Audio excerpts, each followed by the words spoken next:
victims' families who met with the president during the campaign to kind of get their perspective on action or lack thereof coming out of Washington.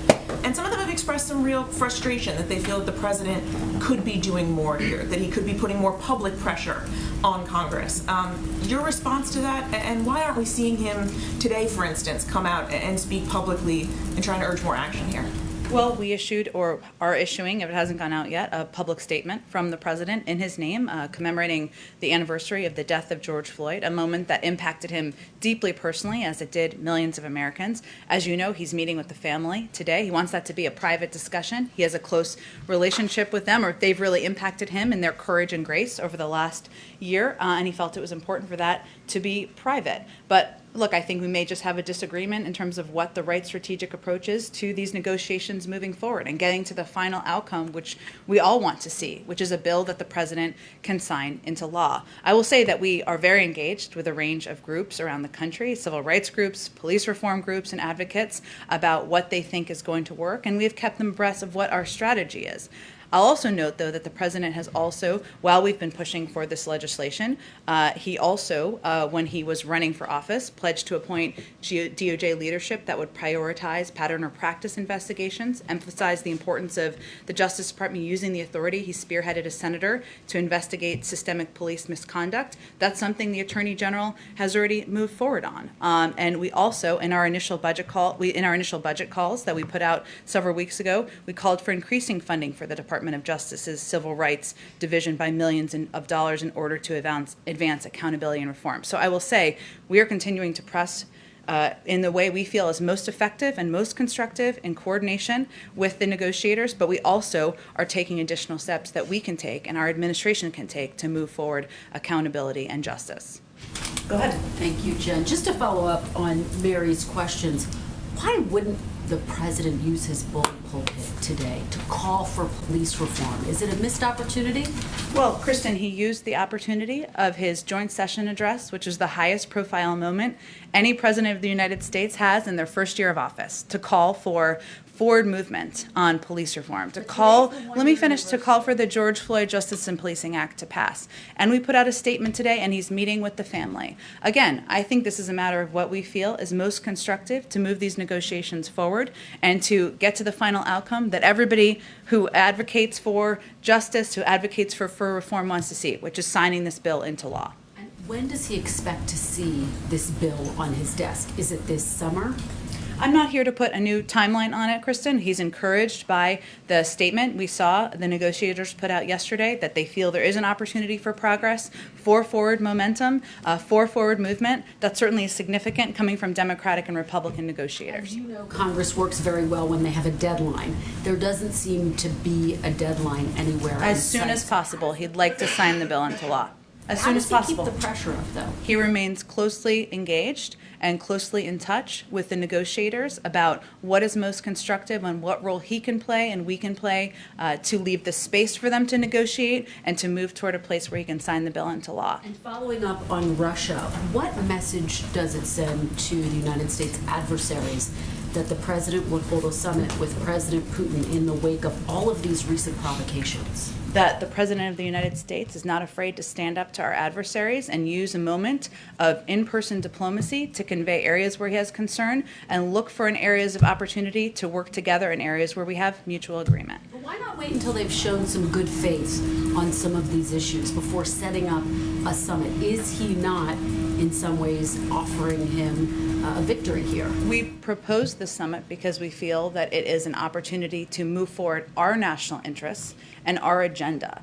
And the most effective approaches to diplomacy are those where you seek opportunities to have tough conversations. We're not suggesting that at the end of this that is going to be easy breezy from here. In fact, we continue to expect that we'll have difficult conversations. We will have confrontations at points about areas where we have disagreement, but this is an opportunity to move toward a more stable and predictable relationship with Russia. Very quickly on Belarus, I know you got a question on this yesterday. It's now been 24 hours. Has the White House, has the president determined whether Russia had any role in diverting that plane? I did not give any indication that we had that view yesterday, and that has not changed. But so will the White House make a determination before this summit? We don't have a belief that that is the case. Go ahead. Thank you, Jen. First on COVID, does President Biden think these theories we hear more about now, that COVID-19 may have been man-made and escaped from a lab in China, are a wacky conspiracy theory, or based on what he has heard and been briefed on, does he think that's possible? Well, we went through this journey together yesterday, so let's do it again.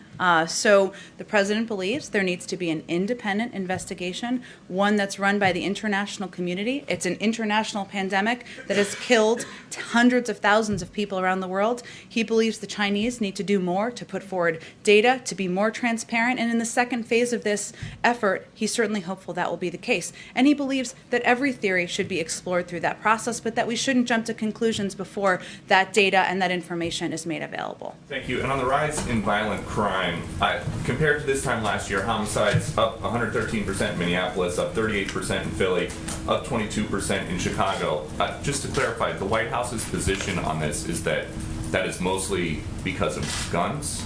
Well, first, I'm not sure what data you're looking at, but I think most data that is out there shows that there's actually been a rise in crime over the course of the last year, since the start of the pandemic, which actually predates President Biden taking office, to be totally clear. Right now, You're right, Peter, and that's why we're focused on solutions here, and that's why we proposed we put $5 billion in the American Jobs Plan to help address community violent intervention programs, to help fund them. That's also why we fought for funding for state and local governments in the rescue plan, something many opposed. There was a lot of Republican opposition to that. That's helped keep cops on the beat and other public servants in vital roles, and it's why his budget proposes to increase funding for the cops program by $300 million to invigorate community policing. We believe there needs to be funding. We believe there needs to be, we need to help from the federal government ensure community policing and local police have the assistance they need. And the last one, the mayor of St. Louis says that she believes more police does not prevent crime. Does President Biden agree with that? The president believes there's a number of steps that need to be taken to rebuild trust in communities. Police reform is long outdated. He also believes that there needs to be funding for local programs and local initiatives, and there's not going to be a shortage of funding under our watch. Go ahead. Back to Belarus. Why does it seem like the U.S. is sort of lagging behind what other nations have done? The EU was very quick to impose sanctions. What is the U.S. considering, and why is it taking until now or beyond? It's only been a few days. It's not been that long. I will say that the president has asked his team to develop appropriate options in close coordination with the European Union, our allies, and other international organizations to help hold the Lukashenko regime to account, including sanctions. Is there anything, can you give us some readout of what's being considered? Not before it's presented to the president, but he's asked his team to put together some options for him, and we certainly remain in close touch and coordination with our European counterparts. And as I read out yesterday, our national security advisor spoke with his Russian counterpart and certainly conveyed in strong terms our concerns here as well. And secondly, on infrastructure, Republicans today are saying that in their Oval Office meeting with President Biden 2 weeks ago, that the president indicated he was comfortable with $1 trillion over 8 years. Is that accurate? And secondly, they're also saying the White House staff has since ignored that sort of offer, if that's the right word. Well, let me just peel the curtains back for you here a little bit. I don't know if that's peeling the curtains back, but you know what I'm saying. The counter proposal that our team put forward on Friday was approved by the president, was signed off by the president. Every single detail of that was directed by the president of the United States. He was in the Senate for 36 years. I can promise you he does not take a hands-off approach to legislating, negotiating, and determining what kind of counter proposals we should put forward. Now, we put forward a counter proposal that reduced that cut the price tag by $550 billion. We felt that was a good faith effort. And we look forward to getting a counterproposal back from the Republicans, which we've seen they've conveyed we expect to get later this week. And we certainly look forward to that. At the same time, I will say that we expect this week to be a week of progress. We know tomorrow the Energy and Public Works Committee, under the leadership of Chairman Carper and Ranking Member Capito, is marking up the Surface Transportation Bill. That's a $303 billion infrastructure bill that is a great down payment. It's very much aligned with the president's proposal and initiatives. We expect the Senate to finalize an agreement on the Innovation and Competition Act this week. This is a proposal led by Leader Schumer that will make an important investment in research and development. And again, we expect to get a counterproposal later this week. I'd say that's progress, that's legislating, that's negotiating, that's compromise, certainly happening. Just real clear, so the $1 trillion, that was not mentioned in the Oval Office? I'm not going to read out any more specifics of a private conversation, but I will just reiterate that the proposal put forward last Friday, that we put out transparently to all of you, that brought the price tag down by $550 billion was directed, signed off on by the President of the United States. Go ahead. Thank you, Jen. A question for you on the Olympics. On Monday, the U.S. urged against travel to Japan, and this is just 2 months before the Olympics. Has there been any change in the United States support for Japan's decision to hold the Olympics? Our position has not changed on the Olympics. We respected the decision to delay the Games last summer.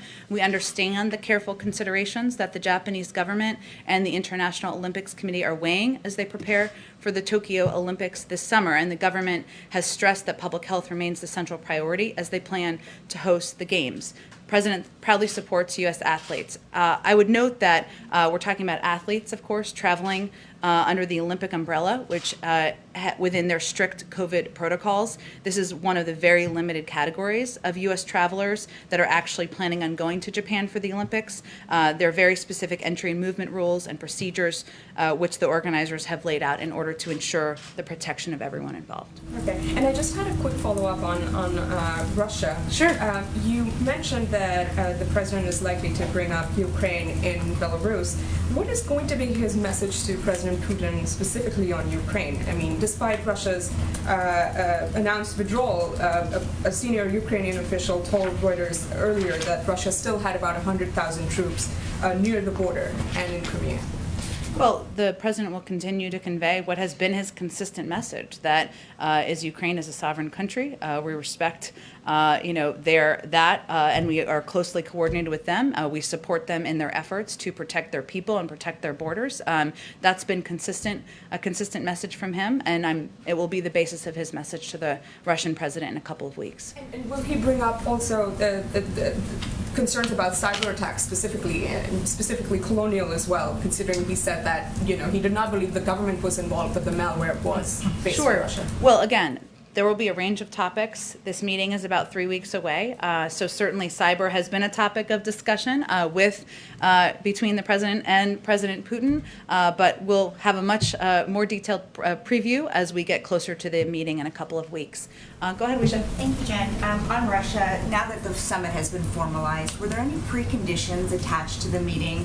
And are there any circumstances under which the president would pull out of it? As an example, if it turns out that Moscow was involved with this forced plane landing in Belarus. Again, I'm not going to predict something that's disproving a negative here that doesn't exist, that we have not conveyed from here. But I would just reiterate that we don't see this meeting as an opportunity to just talk about everything we agree on. We see this as a diplomatic opportunity for the United States, one that's in our national interests, which is to convey areas where we disagree, to have a conversation about concerns we have, and also look for a more stable and predictable path forward. We don't expect everything to be solved at the end of this meeting, but we think that it is in our interest to have the meeting, which is why we proposed it to the president. Were there any preconditions? No. And also, under the previous administration, there was little detailed record of the face-to-face meetings between former President Trump and Putin. In the Helsinki meeting, no one was in the room except the two leaders and their interpreters. Will there be other U.S. officials in their face-to-face meetings to serve as witnesses, and can you commit to providing readouts of the meeting? We certainly will provide readouts. I don't have anything on the format of the meeting, but as is standard, there typically is a representation from both sides. I guess housekeeping. Sure. In Europe, the president will be in Brussels for the NATO summit on the 14th. He'll be meeting with Putin on the 16th. What are his plans for that day in between? There's an EU summit, I believe, in that day in between. That's been announced that he would be attending, I think, is the day in between. Go ahead. Thanks, Jen. Secretary Blinken announced today that the U.S. wants to reopen the consulate in Jerusalem. I'm just wondering, why now? Why not 3 months ago or 4 months ago, given the role that consulate has played historically pre the last 4 years? Sure, you're right, and we didn't. You're right in that he has announced that, I should say, and that it is an important step in our view in terms of continuing to rebuild the relationship with the Palestinian leaders that was cut off for several years because of the closure of the consulate, because UNRWA funding was cut off in 2018, and there really wasn't a method for engaging with Palestinian leaders and others. Look, we've taken a number of steps over the last couple of months. Back in April, we announced the resumption of U.S. assistance to the Palestinians, including economic, development, humanitarian, and security assistance. In our view, this is a next natural step to announce plans to reopen the consulate, and again, also announce our commitment to contributing to the funds to rebuild Gaza. So these are all part of our efforts to rebuild that relationship. Okay, now following up on Alex's question a little bit, the Republican senators said explicitly they believe their counteroffer will be in the $1 trillion range. Would that meet the definition of progress by Memorial Day to keep these talks going beyond this week? Well, again, as I said a few minutes ago, our view is that this can be a week of progress, and including the counteroffer, which we expect to get later this week. I'm not going to prejudge what that looks like. We'll have to look at the nitty-gritty details. Certainly, them coming up and funding is progress, but we'll see what that looks like. In addition, the markup tomorrow of the surface transportation bill, that's bipartisan work trying to fund an infrastructure bill that's consistent with the principles of the American Jobs Plan. And these are all positive steps forward in our view. And just one more quick one. If you have to go alone, do you feel like Democrats are ready to do, like, you were talking yesterday to Eugene that, you know, constant conversations with them, committee chairs, rank and file. Mm-hmm. If you have to go alone, do you feel like the caucuses are with you in that decision? Well, we're not quite there yet. We're still working with Republicans, Phil. Hang in. Go ahead. Thanks so much, Jen. I've got two questions. First, just continuing on the Wuhan journey. I wanted to ask a little bit about a report from House Republicans suggesting that dissenting views in the intelligence community were suppressed, sort of to follow up on the origins of this virus. Can you comment on that, whether some of these dissenting views were suppressed in the intelligence community, and whether the Biden administration is doing anything to ensure that doesn't happen? But intelligence views suppressed by the prior administration? This administration, the prior administration, well, you know, this is now the Biden administration. So I know, but I think this is an accusation about the prior administration suppressing views. This is the culture that the Biden administration has inherited. I mean, the intelligence community has not had any sort of major overhaul that I'm aware of, at least. And if there is a sense that this view was being suppressed in some way, is there anything the Biden administration has done to make sure that's not the case? Well, I think we've sent a clear message that we are going to rebuild our institutions, whether that's the intelligence community, the Justice Department, the civil service that who are the backbone of our government. So there's no question about that. I think when it comes to the kind of reports we've seen over the last couple of days, our view is that sound and technically credible theories should be thoroughly evaluated by international experts. And yes, there have been a range of reports, but a fact sheet issued by the previous administration on January 15th, which I think there's been a lot of focus on, did not draw any conclusions regarding the origins of the coronavirus. So our view is that, yes, there are a range of views. We welcome the range of views throughout the administration. There still needs to be an international investigation. We need Chinese cooperation in order to provide data, in order to be transparent about what happens on the ground. We all want to see that outcome. There are a lot of good questions we have the Chinese should answer, and that's where our primary focus is on. Intelligence apparatus that's much greater, ideally, than the rest of the world. I mean, wouldn't there naturally be quite a curiosity within the Biden administration that this could have come from a lab in Wuhan? I mean, it's, nearly 600,000 people here have died, and the president has shown an enormous amount of empathy for that. But should this be the cause, it would seem that the United States would want to put some of its intelligence firepower onto that question. Well, I think, Annie, as you're not a public health expert, I assume, neither am I think we need access to the underlying data. We need access to the information that the Chinese government has in order to make a determination through the international bodies that would do this investigation. And that's something we've called for many, many times. And we've pressed with our international partners for the WHO to support an expert-driven evaluation of the pandemic's origins. We would certainly participate in that with all of our resources from the United States. But given it was an international pandemic, yes, it's killed, as you said, more than 500,000 people here in the United States, killed hundreds of thousands more around the world. We're going to do that in coordination with our international partners, continue to press the Chinese to release that data and information, and play a constructive role in the second phase of the investigation. I wanted to ask you about a phenomenon known as... The giggle gives away, I don't know what this question is. We'll see. So I've already ruined it here. But this is quite a serious issue. There are these unrecognized objects in U.S. airspace that are also known as unidentified aerial phenomenon, I understand. And I wanted to see, there's a DNI report that I understand is going to be released soon. Can the Biden administration commit to releasing it in full? Well, that would be for a decision by the Department of National Intelligence to make. As you noted, we're aware of the report requirement, and our team at the Office of the Director of National Intelligence is, of course, actively working on that report. And we take reports of incursions into our airspace by any aircraft, identified or unidentified, very seriously, and investigate each one. But ODNI would be working on that report, and in terms of disclosure, that would be up to them. I guess in all seriousness, though, can you characterize the president's concerns about these phenomenon? I mean, it is this concept of objects in U.S. airspace that are either origin from other nations or other entities, but what is the concern of the president that this phenomenon seems to occur in the national security apparatus? Well, I think broadly speaking, the fact that we have a team that's actively working on a report.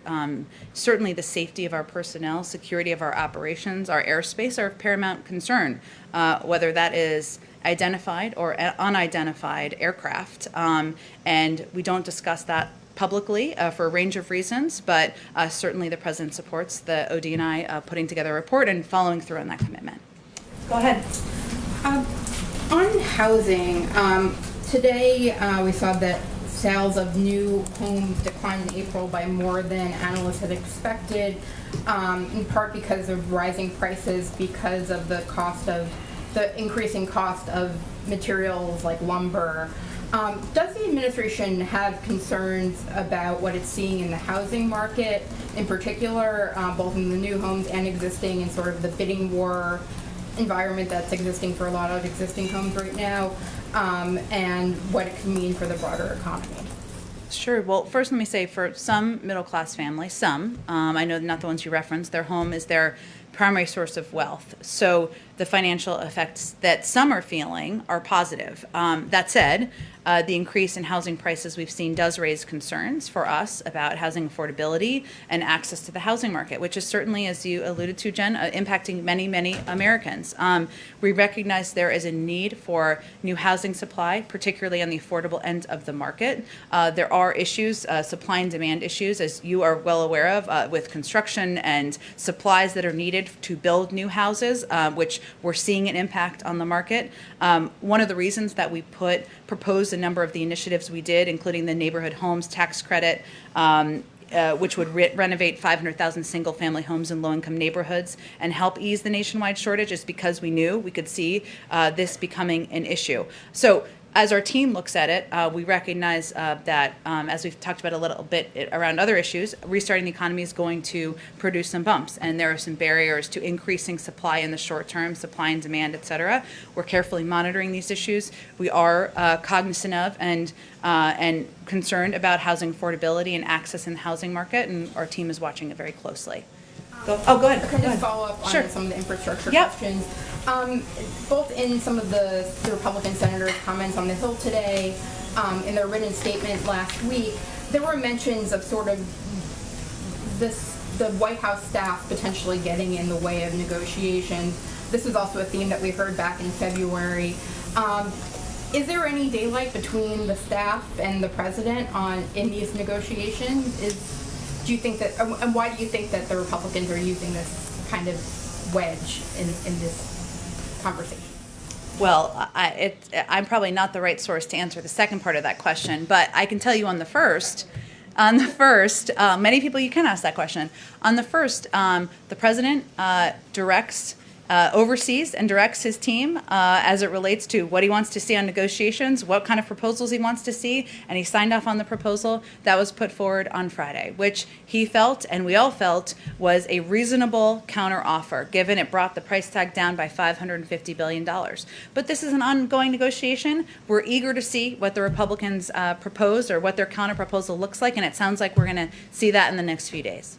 Go ahead. If Congress does not pass legislation to create a January 6th commission, does the president want to create his own presidential commission to look into the events of that day? Well, we're not quite there. There have been Republicans who have come out over the past several days and conveyed their support or their openness to discussing the path forward on a January 6th commission. That's a positive sign. Our view is this is not a political issue, that it is a commission that could help look into one of the darkest days in recent modern history, a dark day on our democracy, and the president is hopeful that members of Congress will do the right thing. Go ahead. Yeah, I wanted to get some guidance on the Floyd meeting this afternoon. Sure. Can you give us any guidance on what the president intends to convey to the family? What he hopes to tell them, even in broad terms?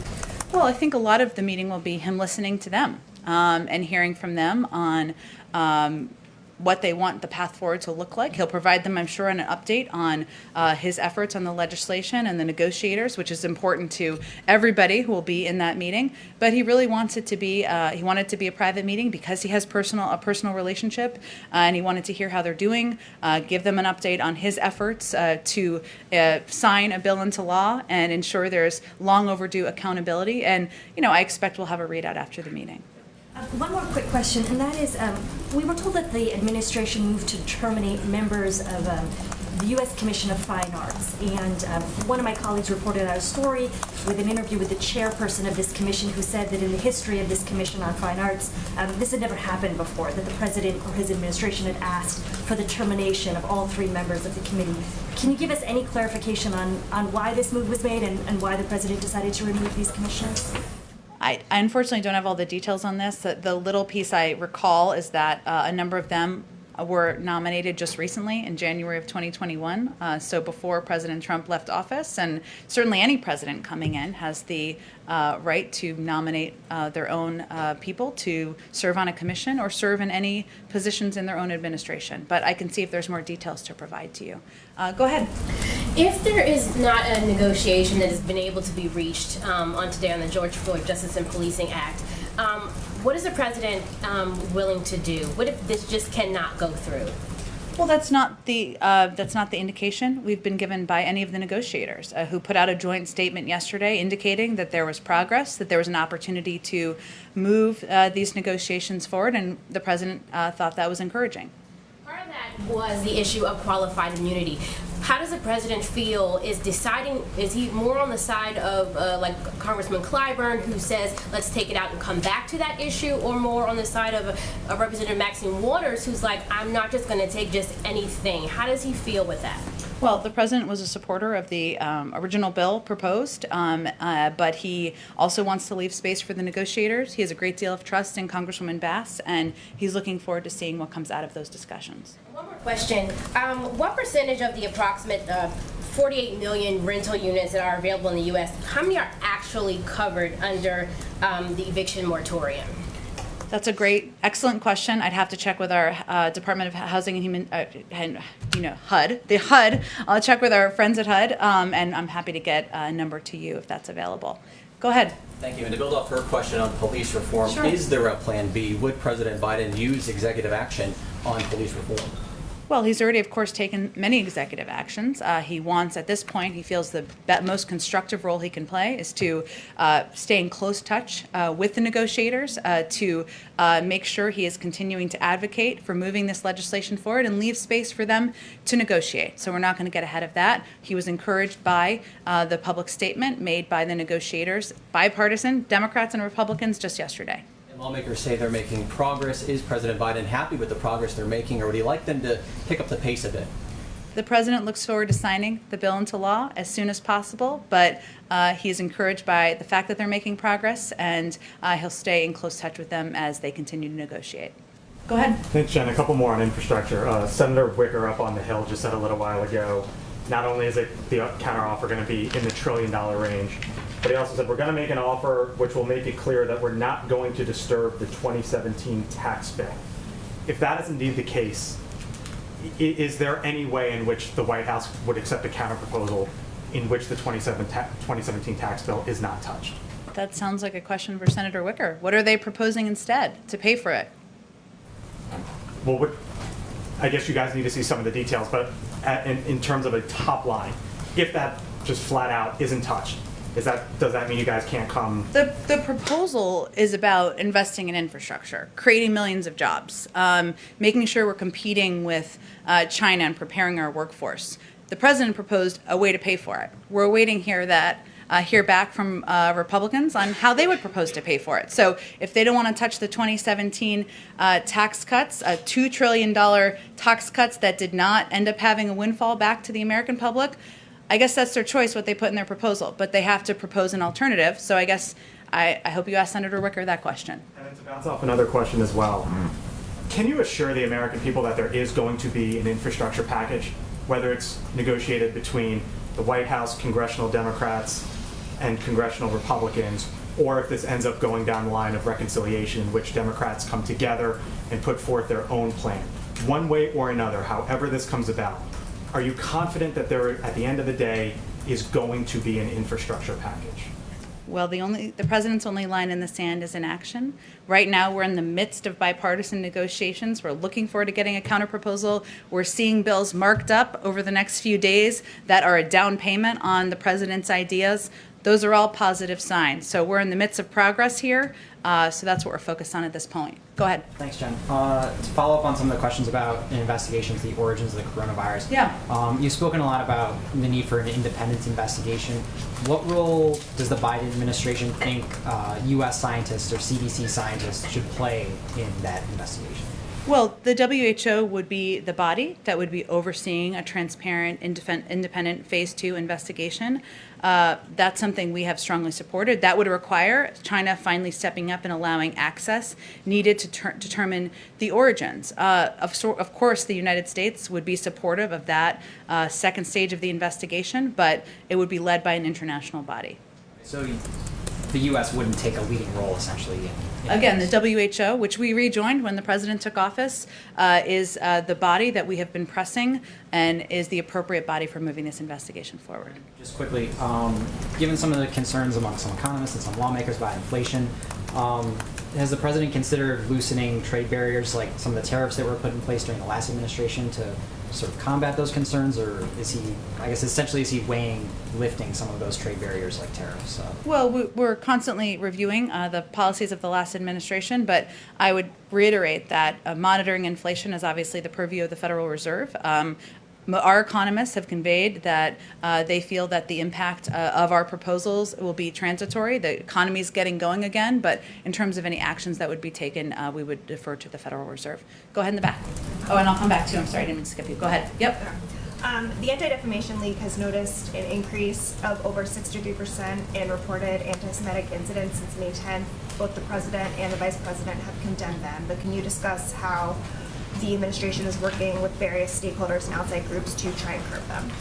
Sure. Well, I will say that the president we issued a tweet from the president. He issued a tweet yesterday conveying his concern about the anti-Semitic acts we've seen happen around the country. This is something that he has spoken passionately out against anti-Semitism throughout his career. From one of his first speeches, just to take you in the time machine, as senator, he condemned anti-Semitism from the Senate floor in May of 1973, and obviously up to his vocal condemnation of the events at Charlottesville. He recognizes this is a persistent evil that always deserves our attention and efforts. We've been working in close and ongoing contact. We've been in close and ongoing contact, I should say, with the Jewish community to offer our support. We've taken steps to confront anti-Semitic violence and hate crimes of any type, including by signing into law stronger hate crimes legislation legislation just last week. But we are also working to bolster safety and security of synagogues and other religiously affiliated facilities and organizations. DHS has briefed security directors across the Jewish community in the United States and is preparing a public awareness bulletin that will include security measures individuals and facilities can take. So we have an across-government effort that the president is quite focused on. Follow up on that. Some Jewish groups are planning a day of action against anti-Semitism on May 27th, which is this Thursday. Do the president or the vice president have plans to make any remarks there or make virtual appearances?